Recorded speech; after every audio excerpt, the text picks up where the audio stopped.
क्या आपने कभी सोचा है कि किसी की अमानत में रखी वस्तु को लौटाने में विलंब करना भी अपराध हो सकता है? एक समय की बात है, भगवान बुद्ध के एक अनुयायी भिक्षु के पास एक व्यक्ति आया। उसने विनम्रता से कहा, भंते, कृपया मेरी इस कीमती वस्तु को अमानत में रख लीजिए, मैं इसे बाद में लेने आऊंगा। भिक्षु ने सहर्ष उसकी अमानत को स्वीकार कर लिया।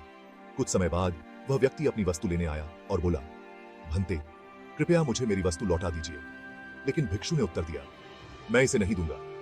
क्या सिर्फ यह कह देना कि मैं नहीं दूंगा एक अपराध हो सकता है? भगवान बुद्ध ने भिक्षुओं के लिए एक महत्वपूर्ण नियम बनाया था। यदि भिक्षु किसी की अमानत में रखी वस्तु को लौटाने से इनकार करता है तो यह हल्का अपराध है।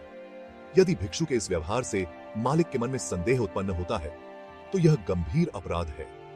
यदि मालिक सोचता है भिक्षु मुझे मेरी वस्तु नहीं लौटाएगा और निराश होकर आशा छोड़ देता है, तो भिक्षु ने निष्कासन योग्य अपराध किया है, जिससे उसे संघ से निष्कासित किया जा सकता है।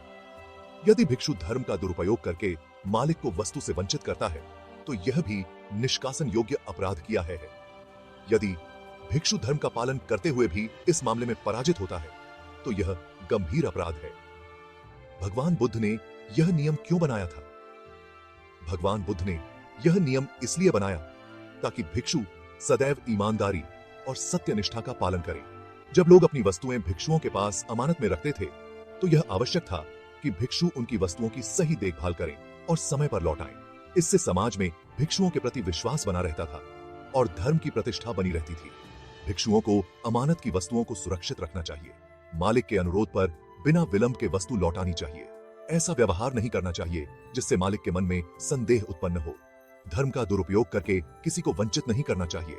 सदैव सत्य और ईमानदारी का पालन करना चाहिए। यह नियम हमें भी सिखाता है कि दूसरों के विश्वास और संपत्ति का सम्मान कितना महत्वपूर्ण है। यदि कोई हमें विश्वास के साथ अपनी वस्तु सौंपता है तो हमारी जिम्मेदारी है कि हम उसकी सही देखभाल करें और समय पर लौटाएं। ऐसा करने से समाज में विश्वास और सद्भावना बनी रहती है।